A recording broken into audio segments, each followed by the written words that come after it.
ఒక్కసారి కొమ్మూరి గోల్డ్ కి కాల్ చేయండి. తాకట్లో ఉన్న మీ బంగారాన్ని విడిపించి మార్కెట్ ప్రైస్ కి వాళ్ళు కొనుక్కుని మిగతా డబ్బులు మీకు ఇచ్చేస్తారు. వెల్కమ్ టు మనం టీవీ. నేను మీ మనోజ్. మనం ఉన్నది మన కోసం. సో మోని అమావాస్య జనవరి 18, 2026న కొత్త సంవత్సరంలో వచ్చిన తొలి అమావాస్య రోజున ఒక అద్భుతం జరిగింది.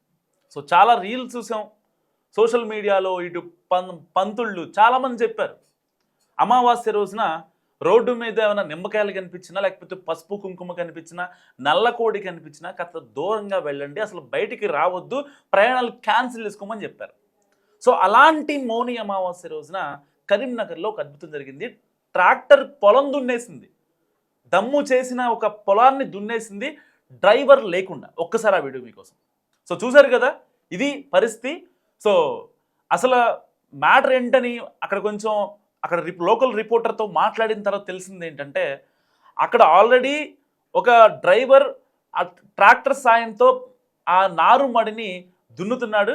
ఆ టైంలో మరి ఆయనకి గుండెపోటు వచ్చిందా లేకపోతే ఇంకేమన్నా ఆయనో తెలియదు, కానీ అతను జారి పడిపోయిన తర్వాత ఆ దమ్ములో ఆ మడ్డు ఉంటుంది కదా, ఆ మట్టిలో పడిపోయాడు అనమాట. లెగలేని పరిస్థితిలో ఆ ట్రాక్టర్ ఒక్కసారిగా ఎక్కేసింది బ్యాక్ టైరు.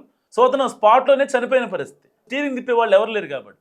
సో ఇలాంటి నేపథ్యంలో ఎవరో ఎక్కి కావాలని తిప్పినట్టు అది రివర్స్ చేసుకొని కూడా వెళ్ళడాన్ని మనం విజువల్లో అబ్జర్వ్ చేసాం.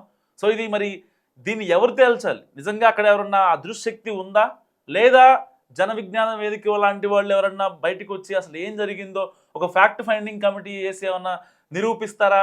లేకపోతే మోని అమావాస్య కొత్త సంవత్సరంలో తొలి అమావాస్య కాబట్టి ఎక్కువ దుశ్శక్తులు ఉంటాయంటారు. సో మరి దేన్ని నమ్మాలి? మీరేమనుకుంటారు? మస్తు కామెంట్ చేయండి. చూస్తూనే ఉండండి మనం టీవీ.